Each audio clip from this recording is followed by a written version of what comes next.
What is good, YouTube? Can you guys do me a favor and hit that subscribe and notification bell so you can see the latest content for the Courtside View podcast? And also comment down below what you guys like and what you guys will recommend we do next. And also hit the like button.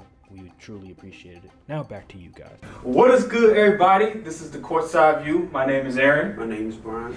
And this is episode 2. Now, a lot of things has transpired this last week, like NBA and the playoffs, NFL with Deebo Samuel, NFL draft is coming up. Like, it's so many things. Not to mention Jerry West and him like complaining about how APO Max is betraying him, winning time, how they're betraying him, and also in college basketball with Jay Wright. There's so much things going on, but obviously we don't have enough time. But let's start off with just the NBA and everything that's happening right now. Like, what do you got to say about what's going on? I want to say first and foremost, the Eastern Conference playoffs have been weak compared to the West. Like, there's no reason a team, especially the 5th seed in the playoffs, should be getting blown out by 30 at home on prime television. That's just unacceptable. The Bulls need to get their life together. But I did say last episode the brooms was on standby, but it's looking more like a gentleman's sweep. Yeah, it's a gentleman's sweep, all right. How you feel about DeMar DeRozan? Because remember, we put him on the fraud list. He trick y'all, man. He trick y'all. That 140-point game did not move me. Right. I wasn't worried at all. I was like, man, he could have that 40-point game. He ain't doing it again. I'll say this, though, because Chris Middleton got hurt, and it's just unfortunate that all these players, you hear all these things about, like Devin Booker, Chris Middleton, even Joel Embiid just recently with his thumb, or his finger, excuse me, getting injured and everything like that. It's just unfortunate, but the Bucks still were able to go up by 20 and just absolutely obliterate the Chicago Bulls at home, excuse me. Kyle Lowry also pulled his hamstring. Kyle Lowry as well, and then there was also a scare with Jimmy Butler, but ultimately he was able to get up and shoot those free throws. So it's just a lot of things are going on in the NBA playoffs. I just hope that we can get away from these injuries and just everybody is healthy, because I don't want an injury-filled playoffs like some have happened in the past. But yeah, DeRozan is a fraud. Like, he's on the fraud watch list. 9 shots. How do you shoot? How does Nikola Vucevic shoot more than you when you're the number 1 option? When you've been in the playoffs so many years, like, it just makes no sense. Well, you see, the thing is, I ain't watched the game because I was watching the Hawks and Heat, and it was way more interesting because they wasn't losing by 30 points. Absolutely. So I honestly didn't even watch the game, but my best guess is they probably doubled him. Well, I was watching the highlights. Okay. I would say they kind of doubled him. Like, I didn't watch the full game, so I'm only giving it from a highlight point of view. I only saw like 7 minutes. And so they did double him, but I wouldn't say it was like, it wasn't like, you know how like what the Celtics did against Kevin Durant, it was not even close to anything like that, where they just outright, the whole defense was just looking at DeMar DeRozan and nobody else. Like, no, he could have scored more, but he just decided not to. And the Chicago Bulls I was watching their effort on defense. It was atrocious. Like, there was like points in the game where Nikola Vucevic, it was transition defense, like just things that you should always be doing in the playoffs when it comes to transitioning down the floor. And he wasn't doing that. And then coming off of screens, like guarding the pick and roll. Like, Zach LaVine was horrible when it came to guarding guys coming off of screens. Like, it was ridiculous. It was ridiculous. Like, I was watching highlights. You can go watch the latest live stream that I did, and I was literally pausing the live stream and pointing out how atrocious Zach LaVine was just guarding guys off ball. It was terrible. And the same could be applied with the other players like Kobe White and even sometimes DeMar DeRozan. Like, these guys, it's like they forgot they're in a playoff game. Like, they forgot, like, oh yeah, these guys are, the reigning champions. They are going to, even without Chris Middleton, they're still going to try to win the game. Like, it's, they got cocky. They started feeling themselves. I'm like, all right, man. I don't understand what Billy Donovan does to get his team prepared. but it ain't working.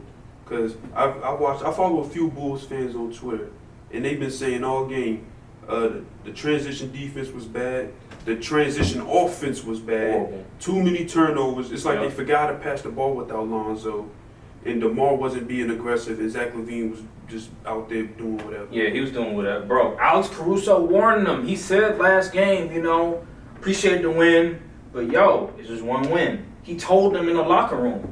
And they didn't listen to him. They were like, you know what? Just feeling ourselves. We're going home. We're going back to Chicago. They don't got Chris Middleton. You see, the problem is they not listening to the guy that actually won. Right. He's the only one on the team that actually won something. Right. And this guy, he's a role player, and he used to look like the leader of the team. Like, being real. I never thought Alex Caruso would be in this position where he's the de facto leader of the team. Like, what? In what world? I don't even want to talk about. He's like the glue of the team. Right. That team without Alex Caruso is. Exactly. But I want to switch gears. I want to go to another game, and I want to go to the Hawks and the Heat game. That was the Trae Young amazing. Lives on. Amazing. Just went down to the wire. The Miami Heat looked like they were going to run away with it, and then all of a sudden, I guess the Hawks, man, they have that pride. They got that. I don't know what it is, but they just got that pride. Nate McMillan, it just shows just how good of a coach he is because sometimes they made the Eastern Conference. He had a good performance. Because they could have just said, you know what, y'all got us, but no, I remember the Heat went up double digits. It might have been close to the end of the third, and the Hawks just didn't shy away. They were like, nope, we're coming. They was down 14 with 9 minutes left. Exactly. They would just continue to come. Trae Young was doing his thing. Pause of that. Trae Young was continuing to just go downhill and shoot and score. DeAndre Hutton, he was continuously scoring the basketball as well. Bogdanovic, he was shooting the lights out. Like, they were all just continuously doing what they need to do to get back in the game, and eventually it worked. I don't respect it. The jokes was flying the first 3 quarters for my man Trae, but when he showed up in the clutch, hit the clutch 3 over PJ Tucker, then jokes took him to the cup, hit him with the floater to pretty much win the game. It was silence. I ain't hear nothing. And I want to keep the same energy. Come on now, let's keep it 100. Listen, and I wouldn't say the game because Jimmy Butler, he played okay. I'm not going to say he didn't play awful. Okay. He wasn't DeMar DeRozan. He didn't play bad, but his clutch decisions was baffling. Why in the world? Who do you think you are to take a fadeaway pull-up 3? That's a good point. That's like a Tyler Hero shot. That's not your game. What are you doing? But I would say this because we put Jimmy Butler on I think people were saying Bam was literally wide open in the paint. That is true. That is true. He's playing hero ball and all that. But I'm not gonna say Jimmy Butler's on because we put him on the fraud watch list. I feel like the first 3 games he didn't play particularly bad at all, especially the last game. He was just sensational, like 45 points. He did his thing. So I'm not gonna say. Like, should we put Jimmy Butler off the fraud watch list? Remains to be seen. But right now, I'm not going to call him a fraud. It's pending. It's pending. It's pending. So I'll say that Trae Young just continues to shine under the biggest of just the most pressure. Lights. Yeah, the brightest lights, for crying out loud. I just don't know how he does it. Like, it seems like, I don't know, it just seems like he was made for these moments. Yeah, I think he performs well under high pressure situations. Yeah, and when you look at him, you think that he's not going to be able to do that just with his size and his frame. Like, you just think like, in the playoffs they're gonna push him around and everything. Like, no, it doesn't matter who it is. He's going to score the basketball. He's going to show you guys that, hey, I am one of the best players in the NBA, and he really is. So shout out to Trae Young.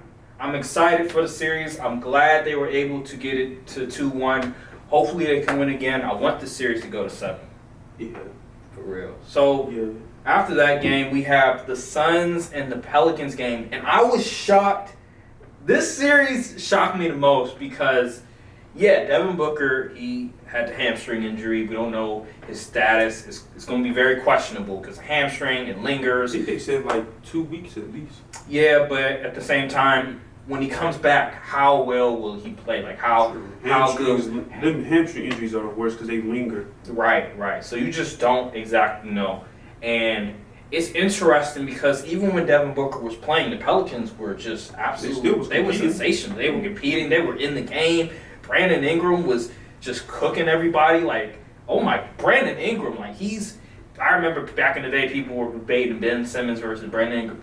Brandon Ingram is better than Ben Simmons. You heard it first. The debate is over.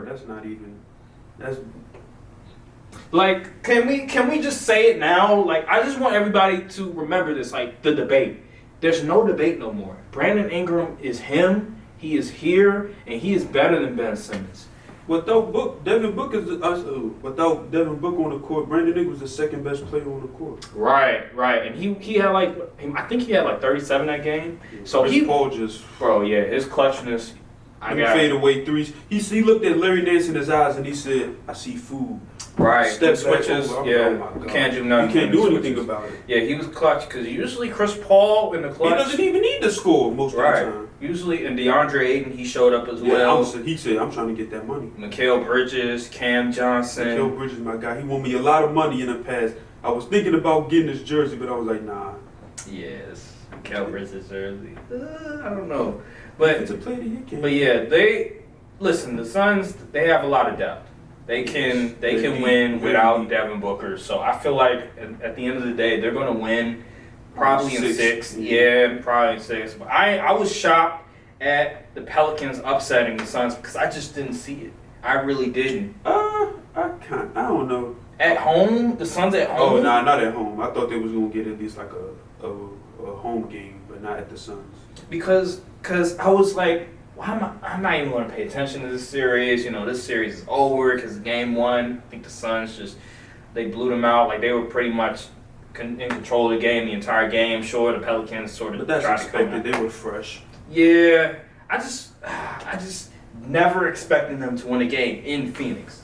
Surprised me. Well, Willie Green's too good of a coach to get swept, so that was mine. Yeah, you're right. He had to give him another speech that game 2 when they came back and won.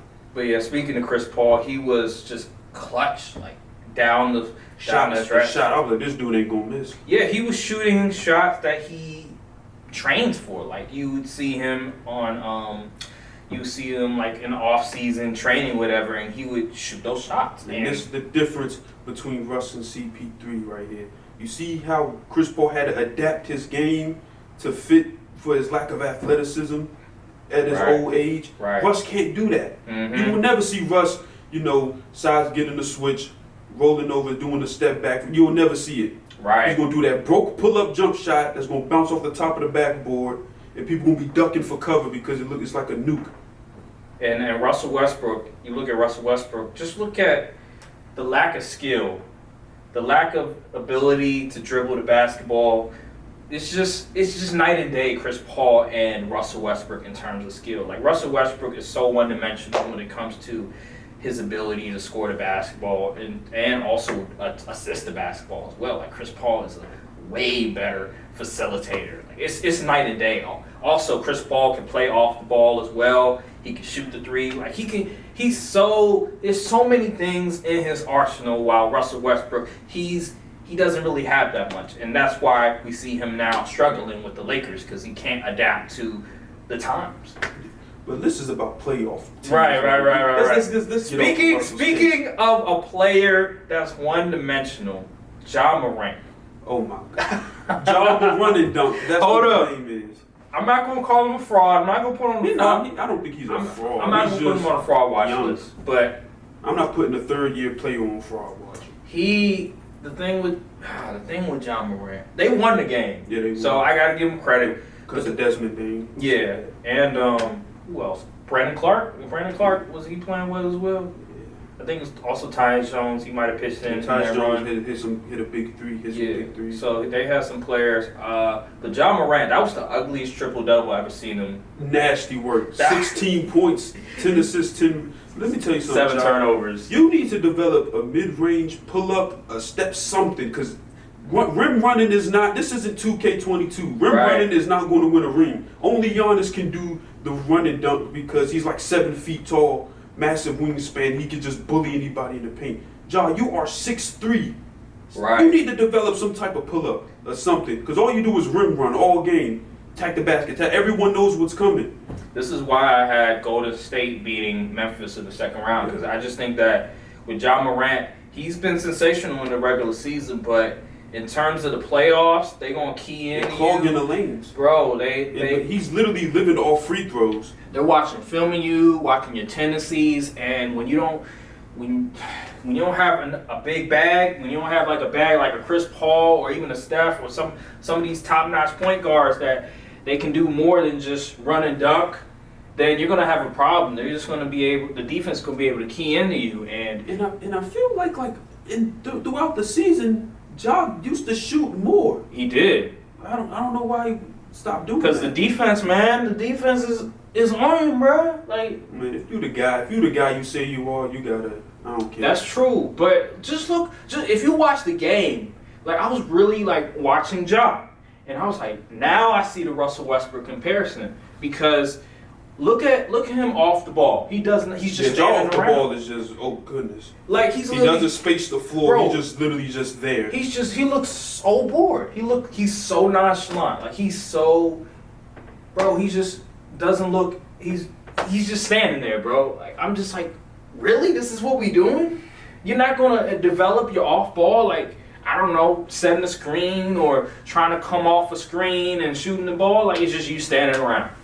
Yeah, that's the problem. Yeah, that's the problem. A lot of these teams don't run real offense. That's It's literally just put the ball in the star hands and just make something happen. And that's why the Nets is not beating the Celtics. Ooh, we'll get to that later. Yeah. But besides Ja, there's another guy. Oh man, You know what? This camera right here, Cat, you're a fraud. You're an absolute fraud. There's a reason why we have you on the fraud watch list, because of what you did last game. 4 shots. You're the best player on the team. Are we sure about that? You know what? Yeah, man, That's a great question. I don't know. You might make the All NBA, and you only shot the ball 4 times. I think Patrick Beverly shot the ball more than him. He did. Bro. Ant had a better game. Ant shot the ball more than you. Who else? D'Lo shot the ball. You're the best. You're arguably. Beasley probably shot the ball more than Yes. 4 shots for one of the top big men in the game. And you were on the mic saying, yeah, we in Minnesota now. Yeah, we were Memphis, but now we in Minnesota. What are you doing? Like, when I first heard that, I was like, you better back it up. I get y'all up double digits, but the game not over. And guess what? You guys choked. You know why? Because you did nothing. You literally was standing around there looking just dazed. Bro, what are you doing? Getting cooked. And the Timberwolves coach, oh my goodness. Bro. Listen, it's bad enough you blew 120 point lead. But to blow 2 20-point leads in the same game. How's that possible? You literally was sitting on the sideline with your arms crossed like this, watching your team shoot up threes when they're up 15 points. I'm like, what is really going on out here? That's unacceptable. Bro, didn't call a timeout when it was a 21-0 run. Like, you should at least call a timeout when they. I think they had only 3 timeouts by the time the third quarter hit.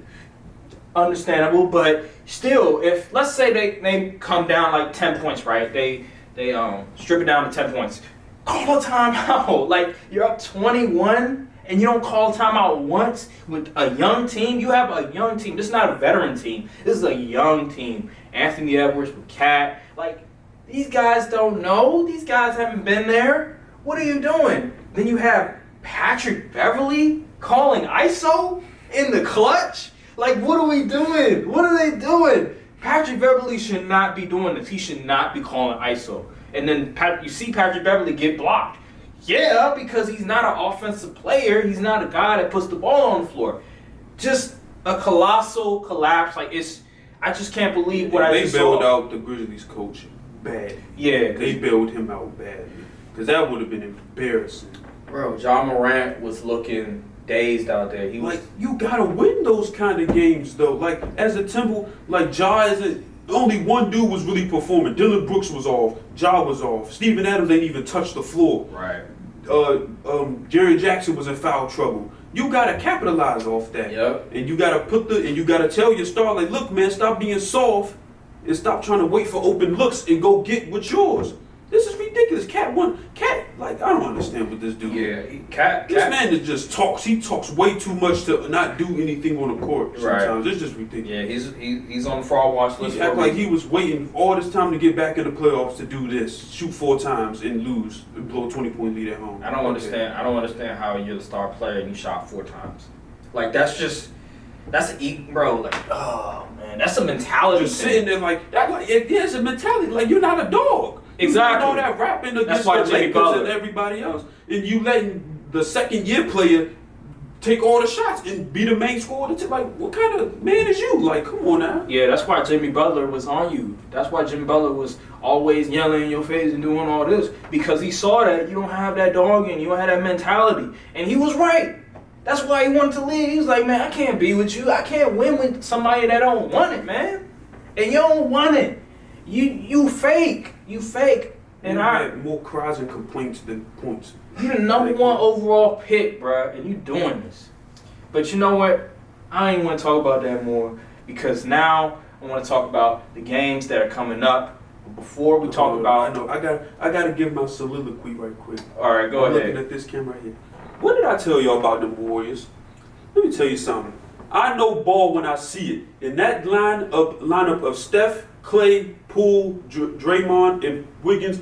Listen, I don't see anybody beating that in 4 games except maybe the Celtics in the finals. Let me tell you something. That team right there, you thought the Warriors with KD is bad. This ain't that far from it. Oh my God.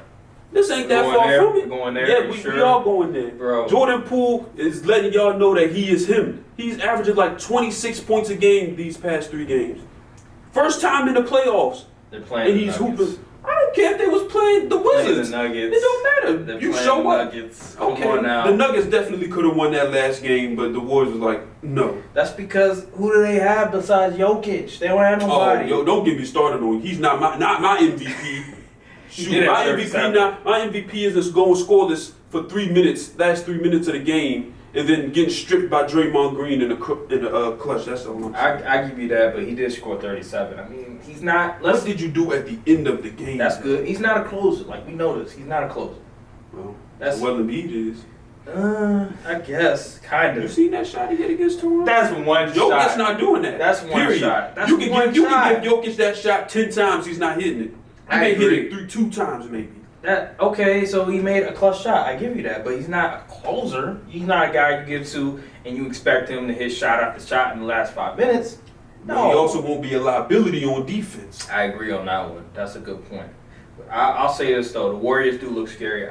Without Devin Booker, if Devin Booker's not 100%, I got the Warriors. Oh yeah, for sure. But you picked. Hold up, wait a minute. I said first. Since it was like no games were played yet, I said first.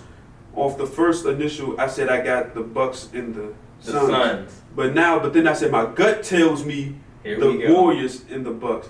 But shoot, be a man. Who do you have, bro? Who do you have? I'm gonna give my real prediction. It's gonna be Warriors and the Celtics. Warriors and the Celtics. Okay.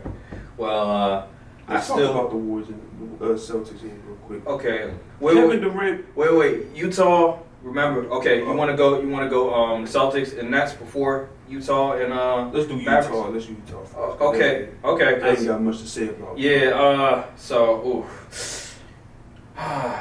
You know, Mitchell. Jesus. We talked about putting a whole fraud watch list on the Utah Jazz team, and we were right because it's just a disaster. It's bad. You know, Donovan Mitchell. He's getting his buckets, but when it comes down to the wire, it's getting negated. The buckets he's getting is getting negated by the points he's giving up. Right. I think Stat News posted. It said the opposing offensive player is shooting 11% better when Donovan Mitchell's guarding him. That is unacceptable. Oh yeah, I forgot to mention this, but Ja Morant also is playing well on defense as well. Somebody said that Ja Morant and Donovan Mitchell were playing against one another, they would go off because both of them are just atrocious on defense. But yeah, Donovan Mitchell, like I remember it was game 2 or game 3 where Jalen Brunson just went absolutely off. He had like 41 and they won the game. I believe it was at home. I think it was either at home or away. And Donovan Mitchell was atrocious in the fourth quarter. He had like 5 points. I don't think he scored. Did he score? He had 5 points in the fourth quarter, and he was just bad. Like he had 34 for the game, but only 5 points in the fourth. And I'm like, you're getting outscored by Jalen Brunson? I told you Jalen Brunson was a bucket. I mean, I know Jalen Brunson is a bucket because I had him on my fantasy team, but Jalen Brunson, like really? I told y'all about the Mavs. I said you did. I told you. I said I don't believe in the Jazz. You did. You did say that, and I was just like, but they don't got Luka though. But I was wrong. Jason Kidd, hell of a coach. He learned his ways. I guess going to LA, winning that chip, being around LeBron and AD must have lit a fire in him, and now he's with the Mavs, and he looks like a changed man. People were concerned, like, oh, he's gonna make Luka mad. No, man, he's doing his thing. He's really coaching these guys up. They playing defense. They running the offense. He knows what he's doing, and I wish he was on my team coaching. Cause could have had him. Yeah, we could have, but it is what it is. Could have had a lot of people. Could have had Monty Williams. Could have had Willie Green. Could have had Ty Lue. But hey, we're not talking about the Lakers. All right, that's Rudy Gobert. I'm not gonna lie. This is not Rudy Gobert's fault. See, the casual take is blame Rudy Gobert. But real hoop knowers know that it's a combination of everything. Everybody as a collective unit isn't hooping. Rudy Gobert is a liability offensively. We all know that. He has no post move, no footwork at all. But like, he's not as much of a turnstile on defense as people think. Actually, offensive players are shooting 33% against Rudy Gobert, compared to Donovan Mitchell's nearly 50. So if they want to point fingers, they need to point the fingers at the supposed star of the team that does nothing but complain to the media all the time. I'm gonna say this because Rudy Gobert's getting a bad rap all these times. They say, oh, he's still not good, by the way. Yeah, he's not. He's on the fraud watch list. But I just think that when you really like watch the games, watch the film, you can tell that the players that he has with him, they cannot defend. Yeah. So he's really on an island by himself. Like he literally has to do everything. Literally make up for all these guys' blunders. Like literally, like Donovan Mitchell, he's not good on defense. Royce O'Neal, we thought he was good on defense, but he's not good anymore. And then also with the other guys as well, with Daniel House, he's the only other person that tries on defense. Bro, I didn't even know he was on there until last game when I saw him complaining on the sideline. So you have him, and then Mike Conley, he's up there in age. He can't play defense no more. So you see it. Shooting, trying to ISO in the clutch, take it through. I'm like, what is he doing?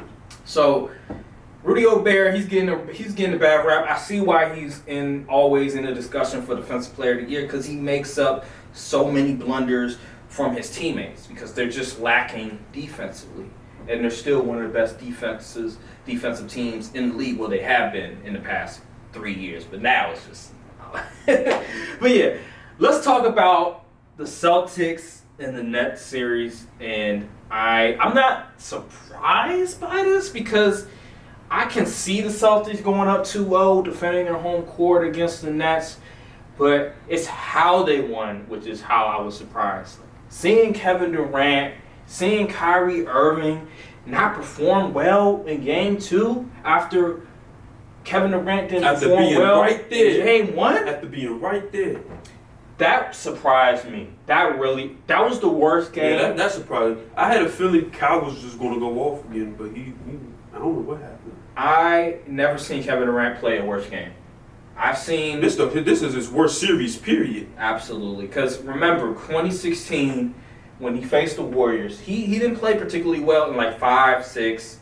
It was 5 or 6. He didn't play well the whole series. No, 7. Game 7, he was sensational. Then Russ was the one. Russ sold. They sold. The reason why they was up 3-1 is because of Russ. The first, man, Russ was Deion insane. Waiters was playing well too. Yeah, Deion Waiters, but Kevin Durant games 5 and 6, he was not good. But this series is the worst I've ever seen Kevin Durant play. Like, this reminds me of, remember with the Grizzlies back in the day when they had the Grindhouse and they had Tony Allen. It's back to those days. Tony Allen, he put the clamps on that. But Durant wasn't turning the ball over. He wasn't losing the ball, like losing his handle. Like, it wasn't like that. It was just, he was missing shots. And I know you may be shocked to hear me say this, but I'm looking into this camera. This is the difference between LeBron and KD. Everyone is so quick to crown KD the best in the world. Let me tell you something. LeBron doesn't lose 2 of those games. Because what Kevin Durant doesn't do, LeBron does way better. That's true. I give you that. LeBron is playing defense. He's playmaking. He's not turning the ball over that much. Trust me, and LeBron is going to find ways to win. Yeah. Kevin Durant doesn't have the IQ as LeBron. He doesn't have the leadership of LeBron. That's a good point. Make a great. He has a game plan he comes in with. He doesn't just go out and get them. If Steve Nash ain't coaching right, LeBron gonna turn it to the coach. Kevin Durant ain't drawing up no plays in the huddle. That's a good point. Especially when I was watching a clip, whatever. I don't know who the player was, but they were like just dissecting like the way LeBron like sees the court, whatever. And I think it might have been the playoffs, whatever. And Kyrie Irving, he ran this like pick and roll, whatever, and it didn't work. And LeBron saw something in the coverage, and so LeBron came back, ran the same play, and he saw the coverage, whatever, the weakness in the coverage. And I think he passed to somebody, I think it was J.R. Smith in the corner, whatever, because he knew he was going to be open by the way that Kyrie Irving and how that didn't work. So just things like that just let you know, like just the basketball savant, his basketball IQ. Like, I don't think Kevin Durant is on that level when it comes to facilitating. So we got to get on Steve Nash's case. Yeah, I agree. Again, how many times do I have to say it? Playground basketball does not work. We see it with the Bulls. We see it with the Nets. We see it with the Grizzlies a lot of time. And the only reason it works for the Grizzlies is because they're playing the freaking Timberwolves, another young team with next to no experience in the playoffs. And playground basketball doesn't work. All the teams that run a system is thriving. The Celtics, the Warriors, the Suns, the Heat. Even Milwaukee. The Bucks. Yeah. So I'm like the proof is there. Like, why are y'all just telling your stars, go get a bucket? Because like it doesn't. The player empowerment is ridiculous, and they don't want to get on the player's case because they want to keep the job. And listen, Kevin Durant, Kyrie, they say, hey, we don't need a coach, so they hire Steve Nash. He's basically not the coach. He's just there chilling. He's just chilling. Just there to run practice. Right, pretty much, and just try to motivate. Make any adjustments. I don't know. It's crazy. No plays being drawn up.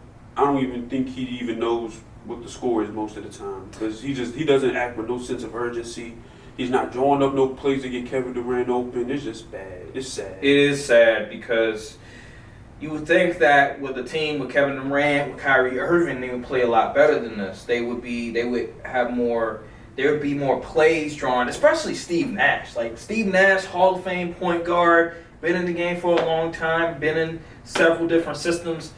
One of the highest basketball IQs. Like, you would think Steve Nash would be able to do something, but guess not. Especially when you have Kyrie Irving, who's a bit of a head case, and Kevin Durant could be, I'm not going to say a head case, but he wants to do it his way, pretty much. So. And to give credit to the Celtics, they're playing some phenomenal defense. Like, this is, in the way they rotating and picking up players, it's ridiculous. It's like, wow. Yeah. Like seeing that defensive masterclass they put on last game was crazy. Yeah, seeing Jason I honestly thought they could contain maybe one of the two. Right. Either KD or Kyrie. I didn't think they could get both of them on the same game.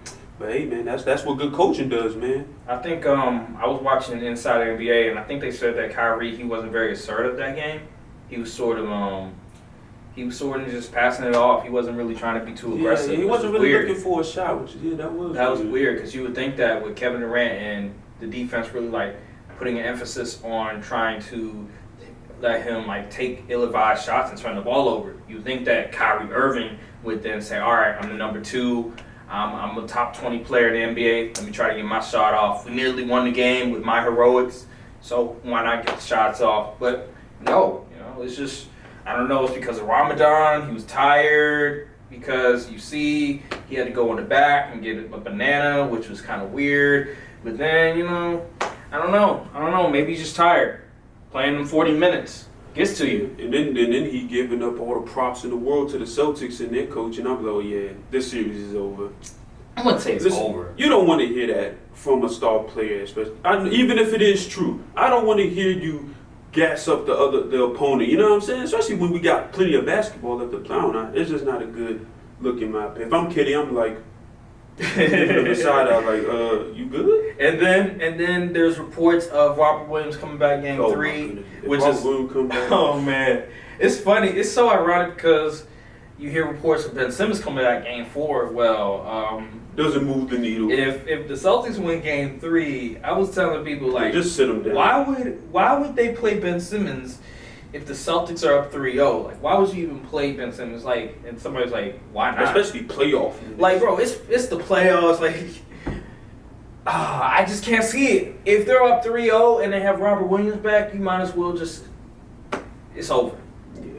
So I give the Celtics credit. It's always next year. Jason Tatum, he didn't even play particularly well. So I thought the Nets had it in the bag. But Jaylen Brown just came through. Peyton Pritchard, Al Horford. They got depth. The role players did they? Depth. Grant Williams, like, remember last week I was like sort of looking at the role players on the Celtics like Grant Williams, Peyton Pritchard, like I'm gonna be relying on them. Like, no.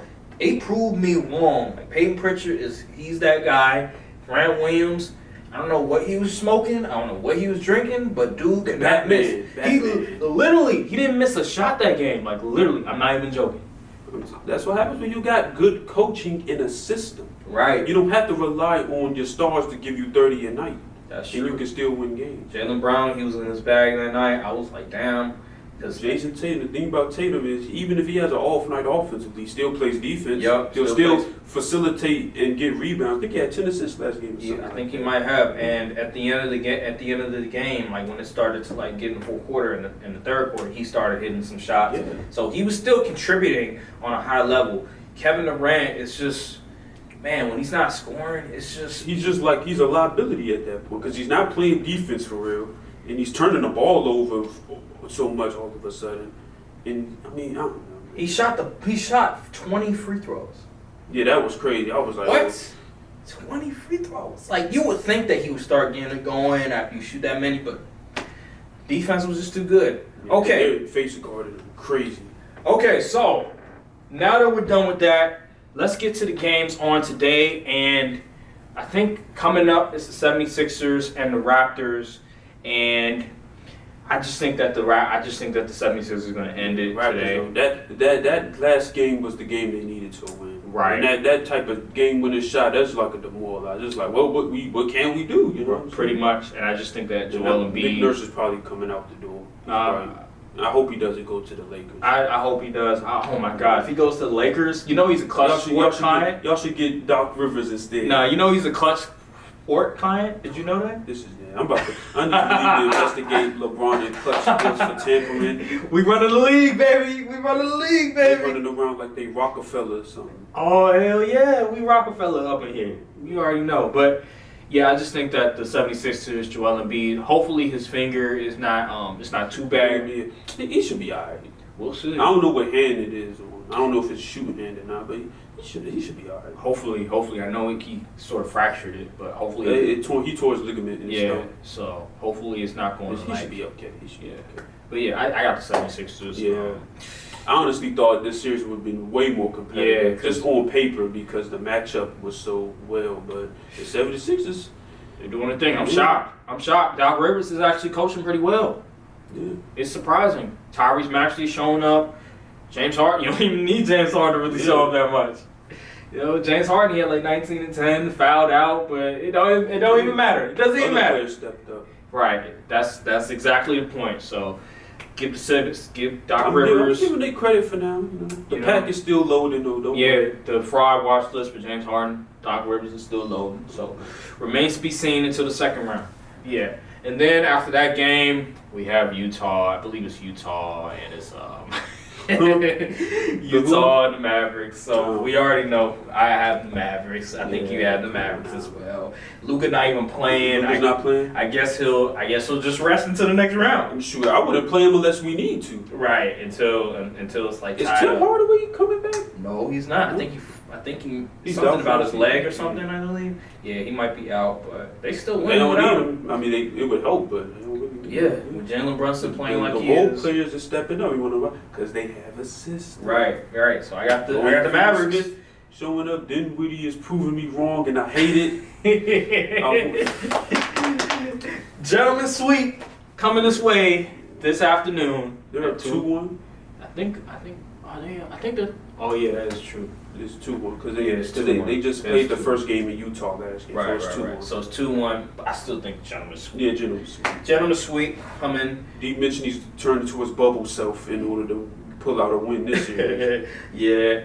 So we'll see what happens there, and then after that, the Warriors playing today. I know Minnesota's playing today with Memphis and Minnesota, but after that, Celtics and the Nets. That's today or tomorrow? Yeah, it's today. Okay. So I have the Nets this game. I just think that they're coming home. You know, you get that home cooking. Both of you would assume the Nets have a home court. I mean, the crowd is not too bad. It's not that bad. Someone was getting MVP chants on their own court. I don't know who it was. It was bad. You could tell me. It might have been Embiid. I don't know. I don't know, but the Nets don't really have a home. I remember last year. They're like the Clippers of the New York team. I don't know. I remember last year the Nets. The crowd didn't sound too bad in the playoffs. Mm-hmm. I just think this year. I think this year they'll show up. I like Brooklyn game 3. I just think that Kevin Durant is going to come back with a vengeance. Him and Kyrie. They're at home. They're comfortable. I think they're just going to adjust some things. There's some things that they can easily adjust and correct, like Kevin Durant not turning the ball over like 7 times, Kyrie Irving being more assertive on offense. If those two guys do what they need to do, and then the other guys do what they did last game, they're going to win the game. It's that simple. Yeah, I think Brooklyn will win one of them home games. Probably the one that's today because there's no way Katie and Kyrie get swept. It's just not happening. Exactly, and I just think the role players for the Celtics aren't going to play as well as they did last game. It's going to have to be a Jason Tatum, Jaylen Brown game in order for them to really win. Because as we all know with the home crowd, the role players tend to play better, but when you go on the road, the role players play worse. So yeah, they don't have that crowd energy to really get them going. Right. So I have the Nets. I think it's going to be a close ball game for the most part, but I just have the Nets because they're at home. So then we have Memphis versus Minnesota. Now this one, watching those games make me upset. I'm going to go with Minnesota. There's so many mistakes happening for playoff basketball, and it's just like, bruh. I'm going to go with Minnesota. They're both young teams. You're going Minnesota? I'm going Minnesota. I just think that the embarrassment that happened last game, I think they're going to be motivated. I think that Anthony Edwards is going to go off. They're still at home. Like, that home crowd, they're going to get pumped up. Patrick Beverley, he's going to be all over the place. I just think that I just can't see. Listen, he's on the fraud watch list. We all know that. But I can't see Cat shooting the ball 4 times again. Only 4 times. Like, no. It's not going to happen. So I got Minnesota. They're at home. Memphis is young as well. I just think the series is probably going to go 6. Yeah, probably. So you got that? Is that what you? I'm gonna go Grizzlies.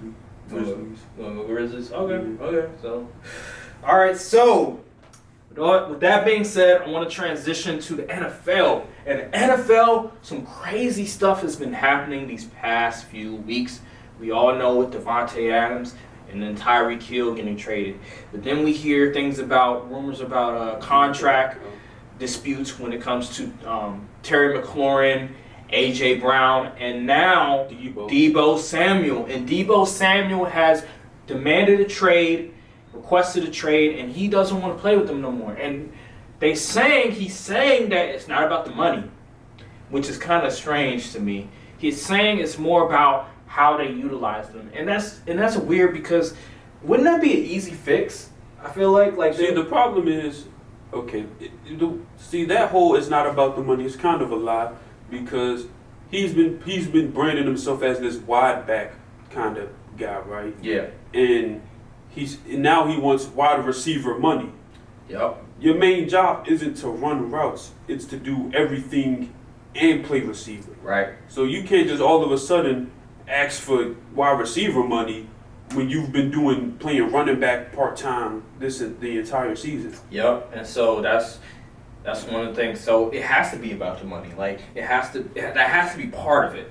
And I also think he wants to transition to receiver full time, so to increase his career life because we all know running back careers are very short. Right.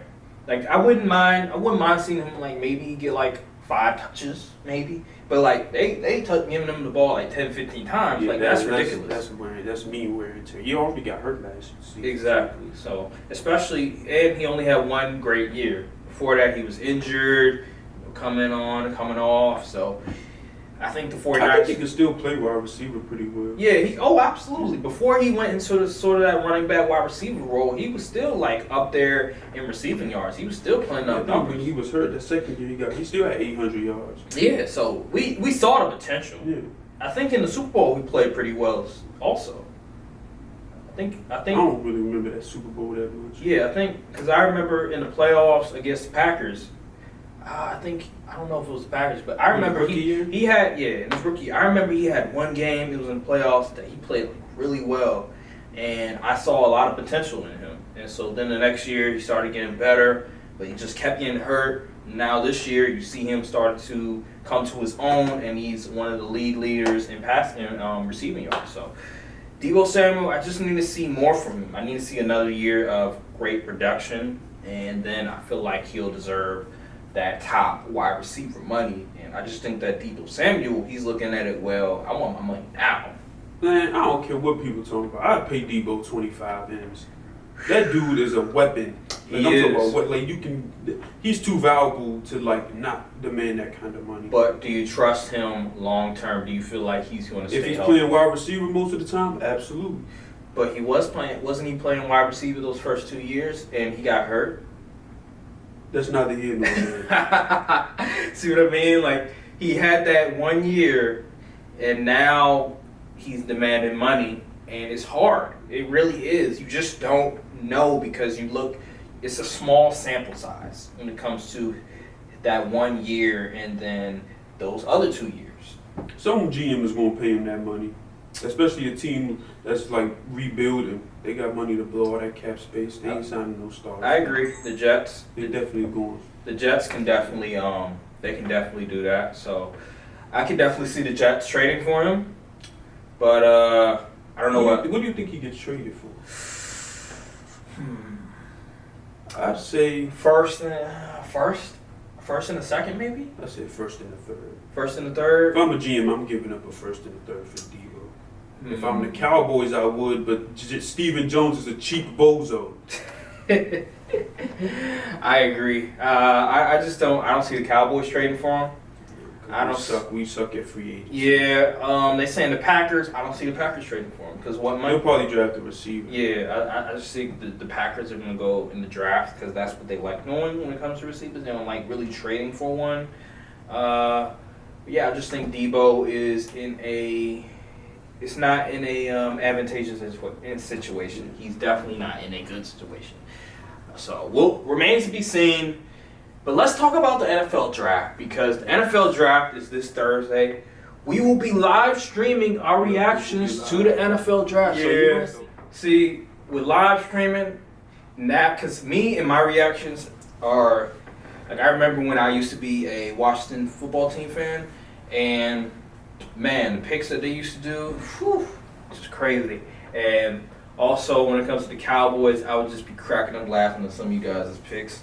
So we've been drafting pretty well. You guys have been drafting pretty well these past years. But like Leighton Vander Esch, like that was that just came out of nowhere. Let's not even do that because the first year he played phenomenal. Oh, the first year, 1 year wonder. Yeah, he really was. 1 year wonder. I hope we draft All right, so my top 5 favorite players that I would love the Cowboys to draft: Jordan Davis, Chris Olave, Kenyon Green.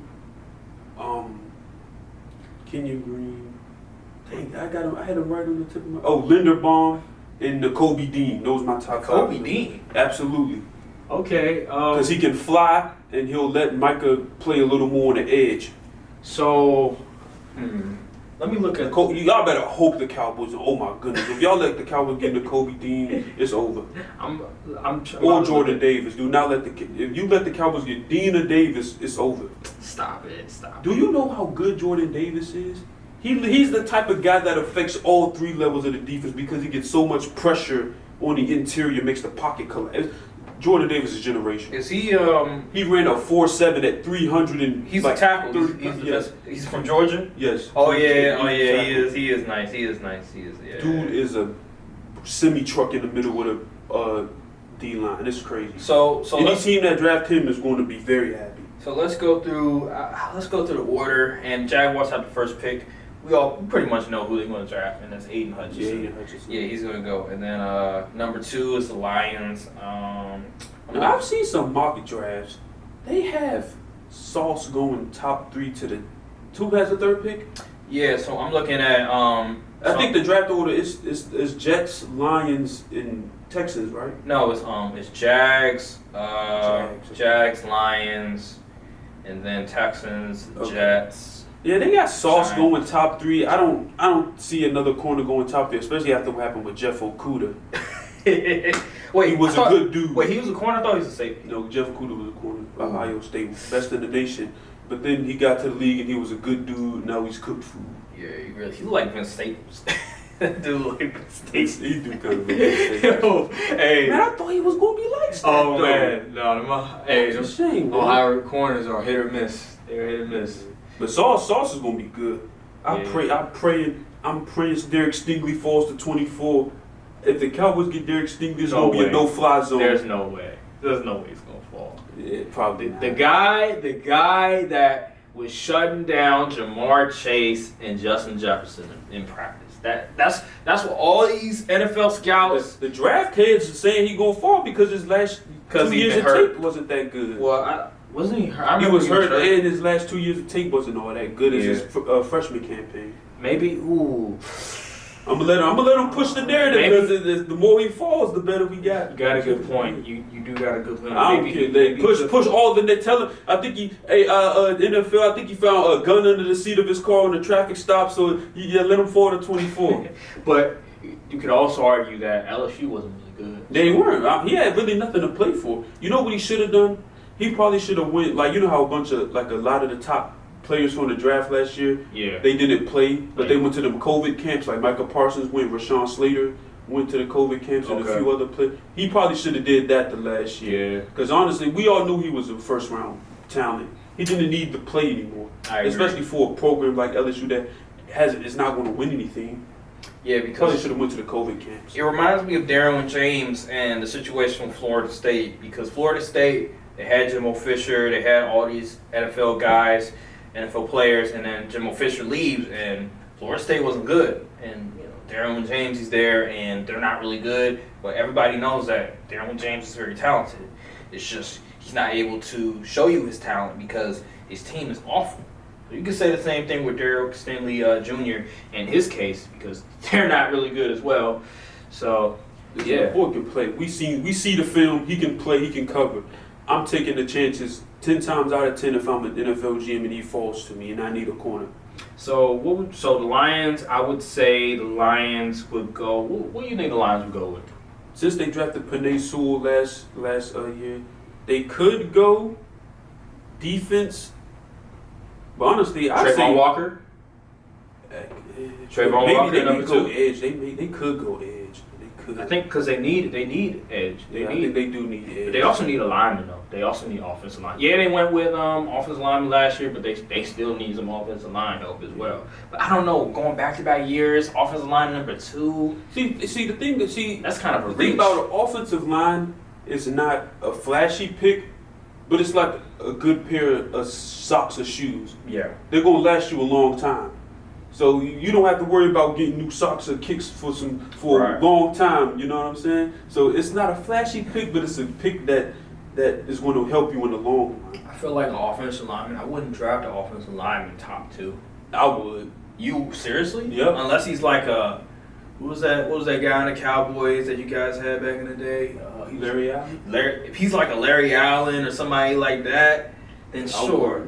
But it's a lot of good tackles. It's a lot of. I feel like you can go down the draft, whatever, and you'll still be able to get some offensive linemen, some really good offensive linemen. As long as your team can draft and develop offensive linemen, you're good. But if you're like the Giants, who's never been good at drafting and developing offensive linemen, yeah, they suck at drafting linemen. I then, don't know what they got going. Then maybe you have to reach. Maybe you have to get an offensive lineman too. But me personally, I wouldn't reach because I feel like there's just so many other important positions that I could get, so many other talented skill positions that I wouldn't be able to get in later rounds. See, the thing is with linemen, like lineman draft is the best place to get linemen. Yup. So that's what I think. I really like drafting line because I'd rather have the security for my QB, especially since my QB broke his leg 2 years ago. But yeah, I just remember what happened with the Chiefs with Eric Fisher and them drafting number 1 and how he sort of played out and not very well. It just gives me just those type of vibes, and I just don't want to end up like that.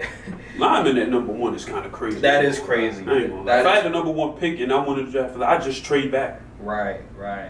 But yeah, me personally, I wouldn't do it, but hey, they could do it. So then we have, let's look at Texans. I think Texans will get Akeem Okonu. Yeah, the lineman from the tackle. Yeah, from North Carolina State, I believe it is. He's nice. And then the Jets, I feel like they'll get. I think it's Evan Neal. People say the Jets may go corner with that pick. They need an alignment, bro. They need an offensive line, bro. It's bad. Zach Wilson. They drafted Mekhi Becton. Yeah, but they still couldn't protect Zach Wilson in the end. So they need to go with another offensive lineman. Was he left side or right side? Mekhi Becton, I think he played left tackle. Okay, so where was Evan Neal? I forgot where he. Evan Neal, I think he plays. Let me see. Left tackle. Does he play left tackle? Oh yeah, he does play left tackle. They could go Charles Cross. Yeah, they could do that. But Evan Neal's really good. He's really good. But I don't know how would they do that. Would they move Evan Neal or would they have the other guy move to right? How would they do that? I don't know. All right, so then the Giants are at 5. The Giants. Oh yeah. No, they saying the Jets could also go Kayvon Thibodeau. Kayvon Thibodeau. Yeah, edge. He's like the second. They could do that. Unanimous second best edge prospect. They could do that with Robert Saleh as the head coach on defense. I feel like when you have a young quarterback, you need to put all of your attention on trying to put the best amount of weapons and having him protected. So I feel like in this draft, they need to put all of their effort on trying to protect and also give Zach Wilson some weapons, man. For real. So I would say the Giants is interesting. They always need an offensive lineman. Like every year, they need an offensive lineman. It's getting ridiculous.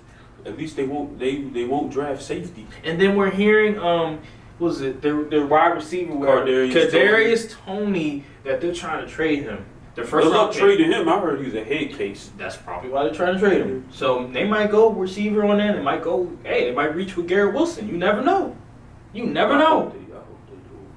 Hey, they might reach with him, or Daniel Jones ain't gonna get him the ball anyway, so it don't matter. Yeah. And then we have the Panthers at 6. Some say Panthers. They need an offensive line. But they'll probably go lineman. They'll probably go cross. Yeah, they need a lineman on that one. Or interior guy. Yeah.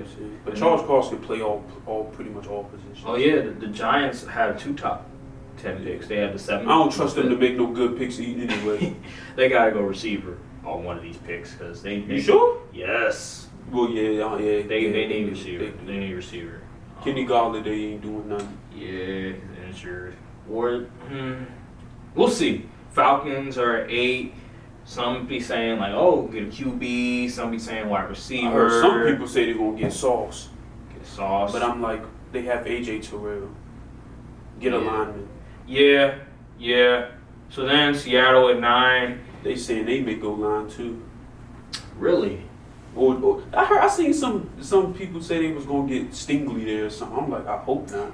I feel like. But they need linemen. They need linemen. I feel like since you traded Russell Wilson and you're rebuilding, I think you should probably go line.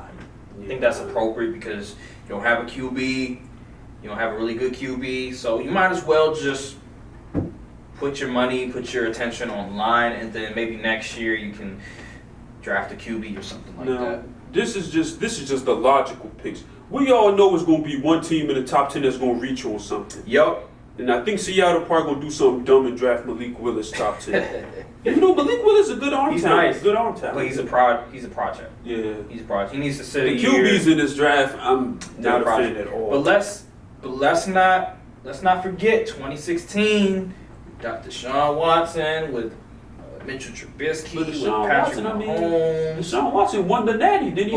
But there was question marks with his accuracy, with his ability to throw the football consistently down the field. I'm just saying. And I knew what I saw on that TV. Me too. I knew he was him. I knew Deshaun. I knew he was going to be when him. when the Texans drafted Deshaun Watson, I knew he was going to succeed. I knew he was going to be like that. So But that freakazoid, we ain't talking about that freakazoid. Jets are at 10 again. Offensive lineman, they could go receiver, go either way, really. With Garrett Wilson, and then Commanders are at 11. Please do not draft Olave. I feel like they're going to go receiver because I've heard that they have been interviewing with different receivers, so I won't be surprised if they go receiver on here. Then we have the Vikings at 12. This is where people say Stingley would go, right there. That seems like an appropriate place. Yeah. They definitely need some help on the defensive end. They've lost some pieces in the past 2-3 years, so I can definitely see that. I hope they skip him, bro. And then we have the Texans at 13.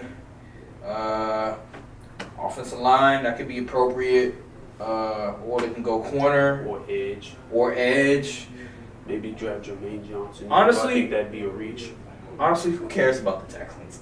Like, seriously, really. We're just talking about these teams that don't matter. Yeah. So then we have the Ravens. They need receiver. Yes. If they don't draft Treylon Burks, Olave, Pickens, or something, literally fire Howie. No, not Howie. Not how we roll. Ozzie Newsome. Yeah. Wait, Ozzie's not there no more. Oh, he's not? Yeah, he retired.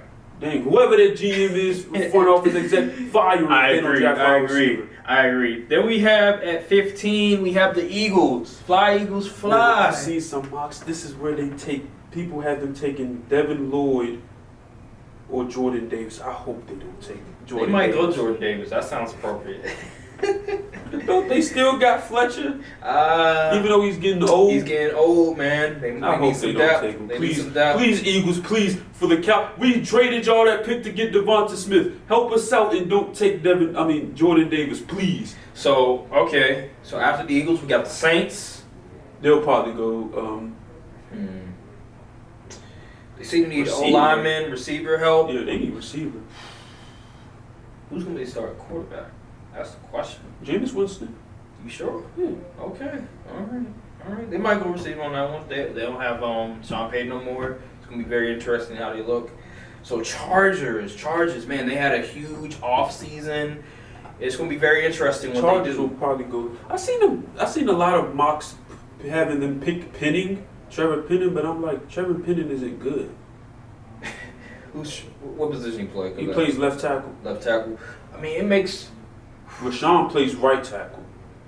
sense. They do need some help on the O-line.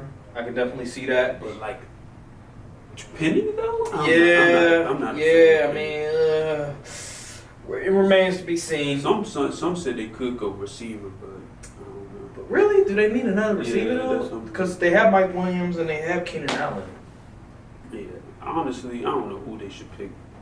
Yeah, I think. I also heard they could go Jordan Davis too. Ooh. Because their coach is I think their coach is the same coach that drafted Linval Joseph when he was on the Vikings. Okay. So they said they could go Jordan Davis there, and I would be so upset because that would be a fantastic pick for the Chargers. All right, so then you got the Eagles and They said they may take Devin Lloyd. Or receiver. Bro, it's all these same teams with 2 picks in the first round, like the Saints. Because that's bad teams right there. All right, then we have the Steelers. Some said Malik Willis goes there. I think it might be Kenny Pickett or Malik Willis. I feel like those are the 2 names right there because I don't think Mitchell Trubisky is going to be the answer. Then we have the Patriots. They gotta go receiver. You have to. Either receiver or corner. You gotta get Traylon or something. I think it's either receiver or corner on that one. They just paid J.C. Jackson, so. And then the team of the hour, my beloved Y'all can't draft worth Green anything. Bay Packers. Just like y'all draft with a blindfold and a dartboard. Like y'all just suck at drafting. Listen, Green Bay. Receiver. If it's not a receiver, then I don't know what the hell you guys are thinking because you guys better draft a receiver. I don't know if Drake London will be there. I like Drake London. I like Jameson Williams. I'm not big on Drake London. I like Sky Moore, but I don't think in the first round. I wouldn't reach Sky Moore yet. I like Jameson Williams. I like Drake London. Please draft one of those guys. Draft a receiver. Aaron Rodgers needs a receiver, okay? He does. Come on now. I think I can see Drake London in Green Bay. Yeah. So then we have the Cardinals at 23. They suck at draft. They need corners like badly. They may go Trent McDuffie. Yeah, they need corners. Then we have the real team of the accident hour. waiting to happen. The real team of the Dallas hour. Cowboys and The Dallas Football Cowboys. And let me tell you something. I'm looking at you, Will McClay. All right, he's our draft guy. okay. If you don't draft Nakobe Dean, Jordan Davis, Olave, Stingley, or Kenyon Green, I'm gonna lose my mind. That's what I'm gonna say. Oh really? Okay, because y'all lost Randy Gregory. That was hilarious. We need a lot of stuff. It's a lot of stuff that would help. Amari Cooper's gone. Cedric Wilson. Receiver, linebacker would help. Edge would help, kinda. Man, y'all need an Line would offensive guard. help. That's why I'm so high on Kenyon Green. I hope they don't. I hope nobody takes him. Then we have the Bills at 25. Now the Bills people are saying they're the Super Bowl favorites, so it's gonna be very interesting who they're gonna add to the team to really boost You know up their what? depth. We haven't. Someone in the first 20 picks is gonna reach on Kyle Hamilton. I forgot about him. Yeah, they are because I've been hearing a lot of things about him. Like But he's been really falling. high on him. Like people were saying, he was like a top 5 pick at one point. And he's just been falling week after week. I And it's forgot kind of why. interesting because they say he's more like because safeties is more going towards free safety. He plays more box. Oh. And they say he's not that fast. Yeah. Oh yeah, they did talk about that. Yeah, I do remember them saying that on ESPN. I don't care. Hey. I mean, they say Dean is falling too because he's like 5'11", not that big, and he didn't run at the combine. But I don't care, man. The film says the boy can play. Draft him. He could get the off-season peanut butter after his rookie year. All right, so then we had the Titans at 26. Shoot, the AJ Brown stuff going on. They may go. It looks like they're starting to get somewhere because AJ Brown he started They need defending. Yeah, They could draft Trent McDuffie if he falls. They definitely could use defense. That secondary was getting ripped up the entire. You Yeah, got Jeffrey corners. Simmons on the line. He's been holding it down. You got some other decent pieces on the line. I think Danico Autry still plays for him. So you gotta go. You gotta go second. They may get No, they got Kevin Byard. Yeah, they do. Or they could go receiver. They could use a receiver. Because Julio Jones, listen, I like Julio, but he's washed. He's cooked. He was a good dude. He's cooked, bro. He's cooked. So I would say, actually, they lost Julio Jones. So they definitely need a receiver. So yeah. Especially since AJ Brown wants a contract too. You can use a receiver right there. So then we had the Buccaneers at 27. They could go defense. I think they could go defense on this one because they need defense. After what happened last year, they may corner, go safety. Or safety. I hope they don't get Kyle Hamilton. That'll be a disgrace. I'm tired of Tom Brady, man. He should have stayed retired. And then my beloved Packers again. We go offensive tackle. You got to go offensive lineman on this one. 22 wide receiver, 28. You have to go offensive lineman. You have to protect Aaron Rodgers. Some mock drafts I've seen, they got him taking line then receiver. See, I just can't see that. I just can't be. Well, it depends. See, if the receivers fall, who they like maybe they like Jameson Williams. Maybe they like George another Pickens guy. wouldn't be a bad pick. Maybe they like Jordan Pickens. Oh my goodness, I forgot about Jameson Williams. Some team is going to draft him. Bro. Y'all better hope he doesn't fall to 24 because I'm yelling at the screen, the TV. Y'all better hope he draft doesn't fall to 29, which is the Chiefs. Because if he goes to 29, with Patrick I'm gonna put a Mahomes, stop to it. I'm I'm gonna put a stop to it. 6'2", runs a 4.3. Man, it's gonna be scary. It's gonna be really scary. Okay. If I'm the Cowboys, I'm honestly, if it's a lot of players that I like on the board, I'm gonna hit up the Chiefs and like, hey, y'all want this 24th pick? Yeah. So after the Chiefs, It's the Bengals, right? I think the Chiefs go wide receiver here because The Chiefs gotta go wide Yeah, receiver. they You gotta lost go. Tyreek Hill. Chiefs Go wide again. receiver. So Chiefs go back-to-back picks. They go from 29 to 30. So I'm Yeah. gonna say go defense on this one. So I'm gonna say they go offense and then defense, probably corner. They need a cornerback. Secondary, yeah, especially Tyreek is leaving. Oh, they could use the safety. So maybe they may go corner or safety on that one. Then we have the Bengals. Went to the Super Bowl. Lineman. They might trade up. They could trade up because they are desperately in need for lineman.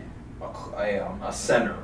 They definitely need a center. Oh my God, I forgot about Tyler Linderbaum. Some team is going to take him, but I don't know who. And then the last pick of the first round, because we're only going to do the first round, is the Detroit Lions. They need everything. So They need Jesus. So really, I don't know who they need linebacker, wide receiver, corner, defensive. I don't know. They could use anybody really. So Do you think they could go QB? I don't think they see Jared Goff as a long-term solution. They could use wanna go his QB years. this year though. Like the QBs this year is not. They're not it. They're not that. Listen, two QBs is getting drafted in the first round. I think Kenny Pickett and Malik Willis getting drafted. It's just going to be which dumb team is going to reach on him. Yeah, I think Malik Willis. Malik is probably going to be the first QB off the board. I think I like him. Kenny Pickett, his hand size. I've been hearing some things about him, like fumbling the ball and decision making. I'm just not with Kenny Pickett. I think he needs to sit for like a year or two, start get accustomed Someone's to the going to offense. draft him, though. Yeah, they're going. I said the Steelers. Say the Steelers. Paxton maybe. Lynch got drafted. Someone's drafted Kenny Yeah. Pickett. Oh yeah. I think in the first round, maybe later in the first round. But I'm not a fan of Kenny Pickett. I know that he can make. I think he's mobile. Yeah, He's definitely mobile. that fake slide. Oh yeah, the RG3, the fake slide. I remember that. And then they banned it immediately. They banned it immediately. So yeah, I like. He definitely. There's some things that you like about him that he can sort of I don't think he's a translate. franchise QB. Yeah. Probably a decent backup for his career. Probably one of those type of guys. But starting QB, I mean, I could be wrong though. You could be, and that might be a Dak cold take. Dak was drafted in the 6th round. He wasn't no starter. That comment right there might come back to haunt you. You know what you just said. So it better Hey, be. but if he does ball out, hey, go ahead. Salute. But yeah, that's the NFL draft. That's the first round. Again, we're gonna be live streaming, so you're gonna get all our reactions. I wasn't very informed in the NFL draft. This is probably the first year I haven't really paid a whole lot, because in years past I would just know all the names for the first round. So this year it's different. I don't know what it is about this year, but only thing I really know about is the quarterbacks, the wide receivers, some of the corners, safeties. It's going to be very interesting. Packers better draft a receiver in the first round and an offensive lineman in the later first round. Don't draft the offensive lineman before a receiver unless you want me to come down there in Green Bay, come down to the front office and throw, I don't know, a brick at you. Do you want that? Hey, Cowboys, y'all know what to do, man. I trust Will McClay. All right, well, that's going to do it for this episode of the Courtside View Podcast.